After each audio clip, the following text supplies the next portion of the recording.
Garuda Pancasila dengan semboyan Bhinneka Tunggal Ika adalah lambang negara kesatuan Republik Indonesia yang kita cintai bersama.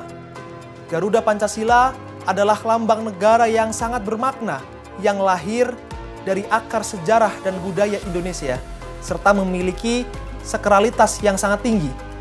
Keberadaannya wajib dilindungi dan dipertahankan kehormatannya oleh setiap individu yang mengaku sebagai warga Indonesia dengan tanpa terkecuali.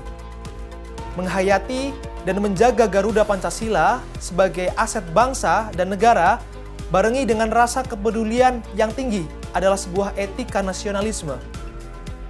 Lambang negara merupakan salah satu simbol kedaulatan serta simbol identitas serta wujud eksistensi sebuah bangsa dan negara. Setiap orang yang mencoret, menulisi, menggambari, atau membuat rusak lambang negara dengan maksud menodai, menghina, atau merendahkan kehormatan lambang negara dapat dipidana.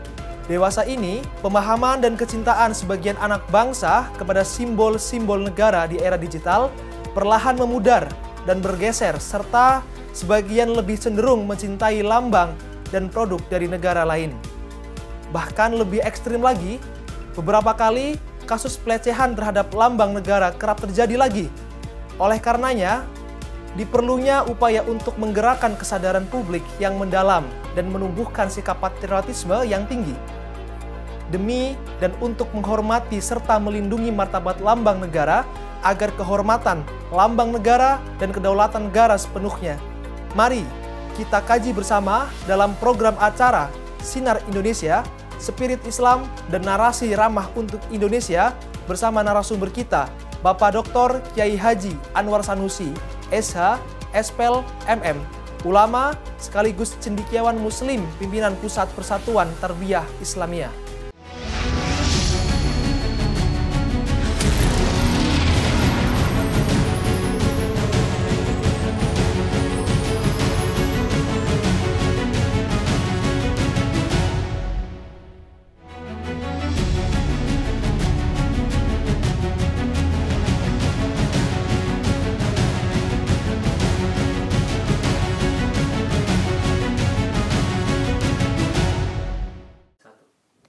Assalamualaikum warahmatullahi wabarakatuh. Selamat datang di program acara Sinar Indonesia, Spirit Islam dan Narasi Ramah untuk Indonesia dengan tema Garuda Pancasila, Lambang Negara Pemersatu Bangsa.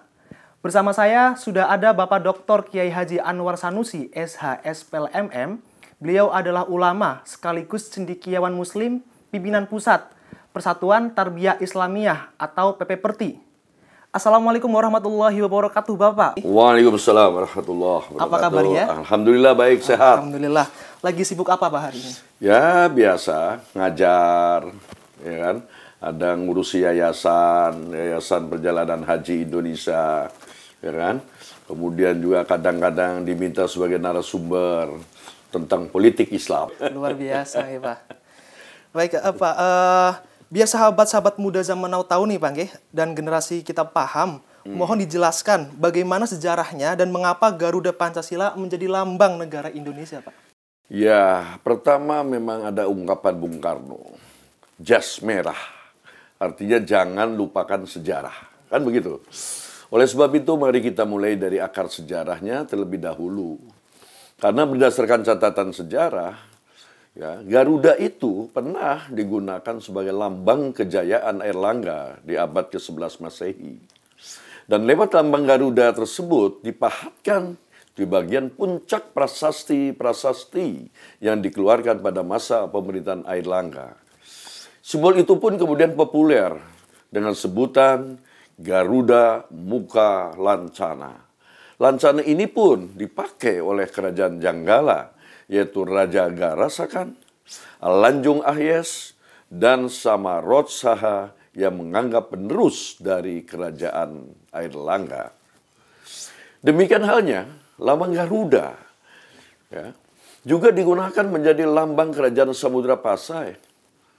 Kerajaan Samudra Pasai berdiri pada abad ke-13 atau pada tahun 1267 Masehi, adalah sebuah kerajaan Islam pertama di Indonesia dengan pendirinya yaitu Sultan Malikus Saleh.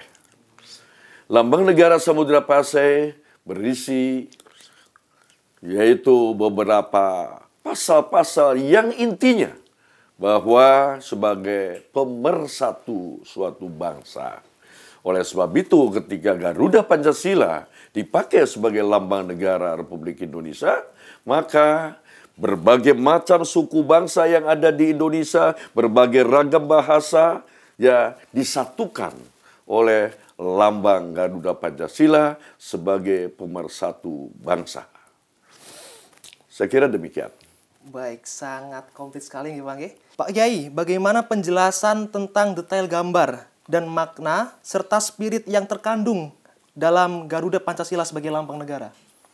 Pancasila sendiri merupakan burung Garuda ya, yang sudah dikenal dalam sejarah, budaya, religiusitas bangsa Indonesia. Garuda dipergunakan juga sebagai lambang negara untuk menggambarkan bahwa Indonesia merupakan bangsa yang agung dan negara yang kuat. Karena apa? Memang sayap-sayap Garuda itu kuat. Sehingga mengambil lambang Garuda ini, kita Indonesia insya Allah menjadi negara yang kuat. Amin. Yang kedua, warna kemasan pada burung Garuda melambangkan keagungan dan kejayaan. Insya Allah Indonesia menjadi bangsa yang agung dan bangsa yang jaya. Yang ketiga, Garuda memiliki paruh, sayap, ekor, dan cakar yang melambangkan kekuatan dan tenaga pembangunan. Dan Indonesia sebagai negara yang insya Allah akan terus-menerus bersatu dan membangun dengan melambangkan Garuda ini. Ya, jumlah burung Garuda itu bulu-bulunya. Ya, Garuda Pancasila melambangkan hari proklamasi kemerdekaan Indonesia, yaitu pada tanggal 17 Agustus 1945. Contoh, 17 helai bulu pada masing-masing sayap, 8 helai bulu pada ekor, kemudian 19 helai bulu di bawah perisai atau pangkal ekor, dan 45 helai bulu di leher. Ini luar biasa. Ya, kalau kita jumlah 17, 8, 19, 45. Luar biasa memang. Para the founding fathers kita ini luar biasa. Lalu bagaimana Pak dengan desain berbentuk perisai Pak dalam lambang Garuda? Ya, perisai itu kan tameng, ya kan? Tameng itu kan sebetulnya untuk menangkal, ya. Jadi tameng yang telah lama dikenal dalam norma dan budaya istiadat dan peradaban Indonesia sebagai senjata yang melambangkan perjuangan, pertahanan, dan perlindungan diri. Ya, kenapa? Untuk mempertahankan negara, kesatuan, dan juga untuk mencapai tujuan kita bernegara dan berbangsa. Di tengah-tengah perisai terdapat sebuah garis hitam tebal yang melukiskan garis khatulistiwa. Kita tahu bahwa Indonesia mempunyai garis khatulistiwa. Ya kan? Kalau Anda nanti berkunjung ke Kalimantan Barat sana, di Pontianak, saya pernah berdiri, ya kan? Di sana ada garis khatulistiwa yang menggambarkan lokasi negara kesatuan Republik Indonesia adalah negara tropis yang dilintasi garis khatulistiwa membentang dari timur ke barat. Adapun warna landasan pada ruang perisai merupakan warna bendera kebanggaan bangsa Indonesia sekaligus bangsa Indonesia, yaitu merah dan putih. Ya, merah yang artinya berani, putih suci. Sedangkan pada anggota tengahnya berwarna landasan hitam. Pada perisai terdapat 5 buah ruang yang mewujudkan landasan negara Pancasila. Pengaturan lambang pada ruang perisai yang merupakan sebagai berikut. Pertama, sila pertama kita tahu, ketuhanan Yang Maha Esa, yang dilambangkan dengan cahaya di anggota tengah perisai mempunyai wujud bintang yang bersudut 5 berlatar hitam.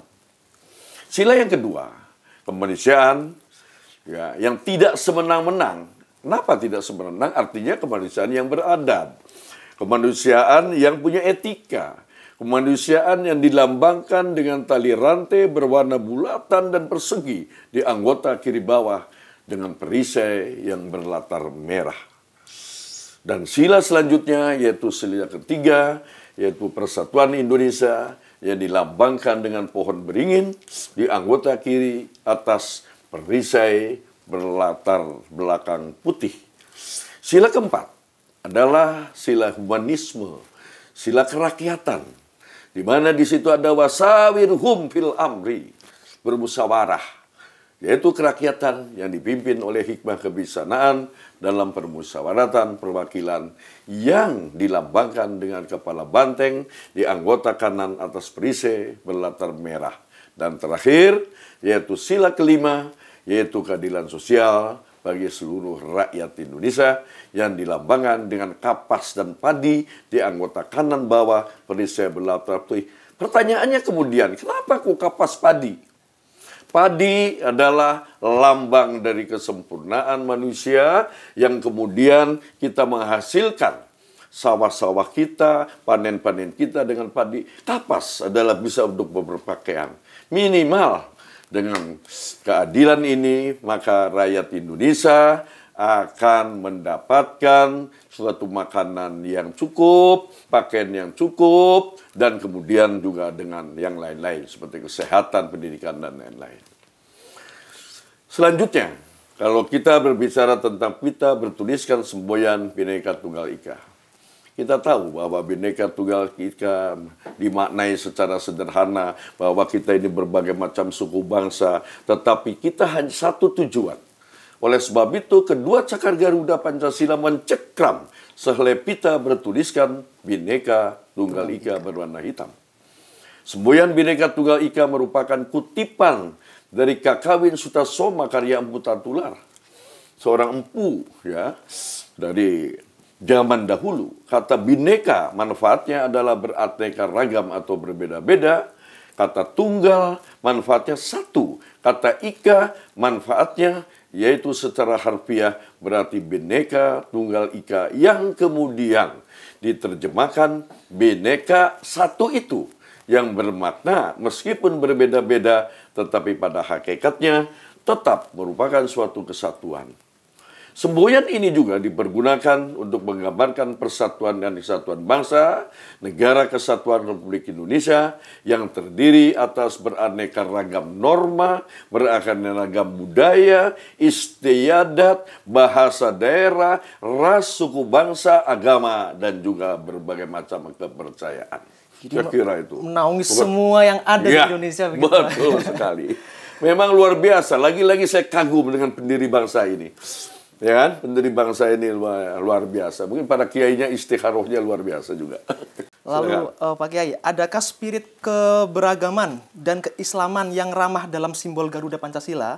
Apakah ini benar sebuah rancangan dari Sultan Hamid II? Kalau misalkan iya, lalu apa dan bagaimana Pak penjelasannya? Saya punya buku ya. Api Sejarah jilid 1 dan 2. Saya punya buku. Dan saya baca itu karangan Profesor Ahmad Mansur Suyanegara.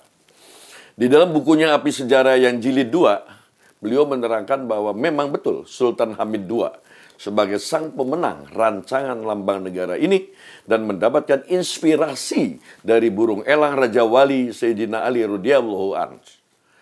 Dan masih menurut Profesor Ahmad Mansur Suryanegara bahwa perisai di dada burung Garuda Pancasila berwarna dasar dengan kanan kiri merah putih, di tengah berwarna hitam, berbentuk segi 4 dan lengkung di bagian bawahnya sebagai lambang Ka'bah dan Hijr Ismail. Wah, luar biasa ini.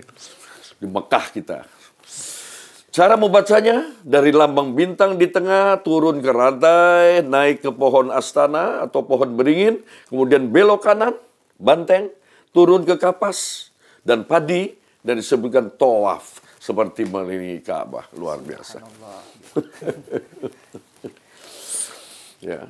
Kemudian Pancasila yang dirumuskan oleh para pendiri bangsa, the founding fathers kita, merupakan kristalisasi dari nilai-nilai sosial dan budaya nenek moyang kita, masyarakat dan bangsa Indonesia. Dengan berbagai nilai positif yang diambil dari seluruh aspek kehidupan masyarakat, rumusan Pancasila berisi nilai-nilai ketuhanan, nilai-nilai kemanusiaan, nilai-nilai persatuan, nilai-nilai kerakyatan, dan juga sekaligus nilai-nilai keadilan. Sangat selaras dengan nilai-nilai dari ajaran Islam, terutama berdasarkan Al-Quran dan hadis, semisal ketuhanannya Maha Esa dengan spirit surat Al-Ikhlas ayat pertama, Qul huwallahu ahad. Keadilan sosial, i'dilu huwa aqrabu littaqwa. Kalau dalam kaidah fikih saya mengatakan, al-adlu wadu syai'un fi mahalihi, la adlu wadu syai'un ghairu fi mahalihi, wa azwa dhalimun. Keadilan sosial ada di dalam kaidah fikih. Ya, apalagi kemudian para khodib sering mengatakan innallaha ya'muru bil adli wa ihsan wa ita'i dzil qurba wa yanha 'anil fahsya'i wal munkari wal baghi ya'idukum la'allakum tadhakkarun. Komplit. Oleh sebab itu dalam memahami perisai Pancasila yang dirancang dan telah diresmikan pada tahun 1950 harus juga memahami konsep dasar membaca sila Pancasila dan simbolisasi dalam gambar Garuda Pancasila dengan mendengar secara detail penjelasan dari Sultan Hamid II sebagai kreatornya. Ya, kita sampaikan terima kasih pada Sultan Hamid II. Baik pemirsa, jangan kemana-mana, tetap bersama kami di program Sinar Indonesia.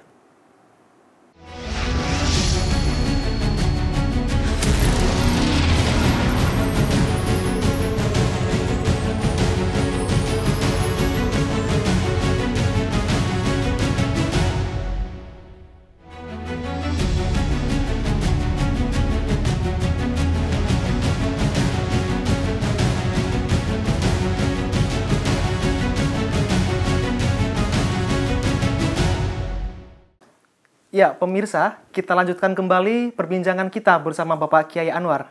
Baik, Bapak, bagaimana penggunaan Garuda Pancasila yang diatur dalam perundang-undangan dan bagaimana kalau terjadi penistaan? Ya, pertama bahwa negara kita adalah negara hukum. Ya, bukan negara kekuasaan. Itu yang disebut sebagai dasar dari kita berpikir, dasar kita berpijak. Ya. Oleh sebab itu penggunaan lambang negara tentu diatur di dalam Grundnorm yang disebut dengan Undang-Undang Dasar 1945, khususnya pasal 36A, dan ke bawahnya ada undang-undangnya, yaitu Undang-Undang nomor 24 tahun 2009 tentang bendera, bahasa, dan lambang negara, serta lagu kebangsaan. Ini bisa dilihat di dalam lembaran negara tahun 2009, dengan nomor 109 dan tambahan lembaran negara nomor 5035. Sebelumnya memang lambang negara diatur dalam konstitusi RIS ketika kita berada dalam Republik Indonesia Serikat. Ya, kemudian juga Undang-Undang Dasar sementara 1950 dan Peraturan Pemerintah nomor 43 tahun 1958. Nah, di Undang-Undang Republik Indonesia nomor 24 tahun 2009 tentang bendera, bahasa, dan lambang negara serta lagu kebangsaan kita merupakan simbol kedaulatan dan kehormatan negara serta simbol identitas wujud eksistensi bangsa dan negara Indonesia. Ini menegaskan bahwa lambang negara adalah salah satu simbol negara.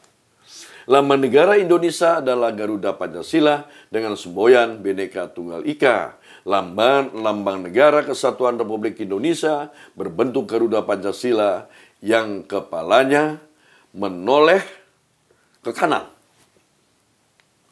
Ya, saya kira itulah lambang dari negara Republik Indonesia. Perisai berupa jantung yang digantung dengan rantai pada leher Garuda, dan semboyan Bhinneka Tunggal Ika ditulis di atas pita yang dicengkram, ya, supaya kuat oleh Garuda. Ya, itulah. Kemudian bagaimana? Tadi disebutkan tentang penistaan, ya. Penistaan. Ya. Tadi saya katakan bahwa negara kita adalah negara hukum, bukan negara kekuasaan atau Machtstaat namanya dalam bahasa Belanda. Ya. Nah, karena kita negara hukum, maka setiap pelanggaran-pelanggaran pidana. Jadi pidana itu dibagi dua, ada pidana pelanggaran, pidana kejahatan. Ya. Dan sanksi pidana itu dapat dikenakan terhadap orang yang melanggar norma-norma hukum. Dalam hal ini, ya, orang yang menghina lambang negara berdasarkan pasal 154 Kitab Undang-Undang Hukum Pidana yang disebut dengan KUHP, dihukum paling lama 4 tahun atau dipidana denda paling banyak Rp45.000. Ini sebetulnya angka-angka ini angka-angka lama. Pada prakteknya bisa disesuaikan dengan keadaan Rp45.000 ini kan kecil sekali. Dan berdasarkan pasal 68 Undang-Undang 24 2009, dalam pasal 57 ya dapat dipidana dengan pidana penjara paling lama 5 tahun atau denda paling banyak Rp500 juta. Tentu saja apabila unsur-unsur pidananya terpenuhi. Satu, misalnya setiap orang, ya kan? Bukan badan hukum, artinya orang. Yang kedua, mencoret orang itu, menulisi, menggambari, atau membuat rusak lambang negara, kena pidana. Yang kemudian ada maksud menodai, menghina, atau merendahkan kehormatan lambang negara. Nah, itulah yang saya katakan karena kita negara hukum, sebagai pelanggar hukum tentu mendapatkan sanksi-sanksi sesuai dengan ketentuan peraturan perundang-undangan yang berlaku di Negara Kesatuan Republik Indonesia. Dan ini sanksinya sangat tegas begitu, Pak? Sanksinya tegas dan nyata. Sangat nyata. Ya, jadi sanksi itu harus tegas dan nyata karena melanggar norma-norma atau kaidah-kaidah, apalagi melanggar sebagai lambang negara. Gitu. Baik, luar biasa. Jadi harus berhati-hati nih, tidak boleh menodai apalagi dengan sengaja. Oh iya. Mencoreng nama baik dari lambang Garuda Indonesia. Iya, betul. Betul sekali. Ya, itu yang disebut dengan lambang-lambang negara. Kalau 17 Agustus itu di istana itu selalu dikembangkan lambang-lambang negara. Itu selalu ada itu. Ya, itu termasuk Garuda Pancasila. Lalu bagaimana Pak cara menumbuh kembangkan kebanggaan setiap warga bangsa terhadap lambang negara Indonesia? Pertama saya katakan tadi, ya jas merah, balik lagi. Jangan lupakan sejarah. Ya kalau generasi-generasi kami barangkali generasi yang dulu, tetapi terhadap generasi-generasi muda, yaitu kita dengan cara menyebarluaskan pemahaman mendalam tentang akar sejarah budaya dan sakralitas lambang Garuda Pancasila. Dan ini diharapkan dapat menjadi hal yang dapat meningkatkan rasa cinta tanah air. Hubbul waton minal iman. Kan begitu. Ucapan dari Hadratus Syekh Kiai Haji Hashim Asy'ari, salah satu pendiri dari Nahdlatul Ulama. Kan begitu. Dan dengan mengamalkan sila yang terdapat pada Pancasila dan juga mengetahui makna lambang Pancasila, maka masyarakat Indonesia diharapkan mampu memelihara nasionalisme dalam dirinya dan orang sekitarnya atau lingkungannya. Makna lambang Garuda Pancasila memiliki harapan atau asa, ya, atau taruhlah suatu mimpi, ya, mimpi, cita-cita juga tujuan untuk kehidupan bermasyarakat, berbangsa, bernegara, beragama, dan berhubungan dengan internasionalisme. Internalisasi nilai dan glorifikasi perlu terus didengungkan. Dan semua jalur komunikasi online dan offline, ya, ini juga harus terus dikembangkan sehingga upaya-upaya infiltrasi, upaya desakralisasi terhadap Garuda Pancasila perlu diberantas, ya, dengan berbagai ideologi yang bertentangan dengan ideologi Pancasila. Selamatkan generasi muda dan generasi bangsa. Karena apa? Karena generasi muda adalah pemegang tongkat estafet perjuangan bangsa. Ya kan? Anda generasi muda ini harus mengisi Indonesia ini dengan sesuatu yang baik, dengan berpedoman, taruhlah hari ini sebagai lambang negara. Selamatkan generasi muda, jangan terpengaruh dengan ideologi radikal, jangan terpengaruh dengan anti Pancasila. Apalagi kepada para santri dan santriwati. Ya kan, Pancasila, 5 ayat di dalam Al-Quran. Al-Quran 6.666 ayat. Yang paling penting, bagaimana membumikan nilai-nilai yang terkandung di dalam simbolisasi Garuda Pancasila dan ideologi Pancasila ke dalam kehidupan sehari-hari masyarakat kita. Saya kira mungkin itulah yang dapat kita sampaikan. Ya, sudah cukup panjang lebar dan lagi-lagi kita berterima kasih kepada para pendiri bangsa kita yang dengan ikhlasnya, dengan otaknya yang cerdas, ya bisa melambangkan. Dan kita diwarisi oleh sesuatu yang sangat berguna. Ya, makanya mari kita isi ya negara kesatuan Republik Indonesia dengan sebaik-baiknya menuju cita-cita para pendiri bangsa, yaitu negara yang baldatun, thayyibatun, warrabbul ghafur, di bawah ridho Allah Subhanahu wa taala. Amin ya rabbal alamin. Baik Bapak, terima kasih untuk pencerahannya yang sangat luar biasa mengenai Garuda Pancasila sebagai lambang negara pemersatu bangsa. Ya, pemirsa, demikian perbincangan kami mengenai tema Garuda Pancasila, lambang negara pemersatu bangsa. Semoga kita semua mendapatkan manfaat dalam diskusi kali ini. Sekian, wallahul muwafiq ila aqwamit thoriq. Assalamualaikum warahmatullahi wabarakatuh.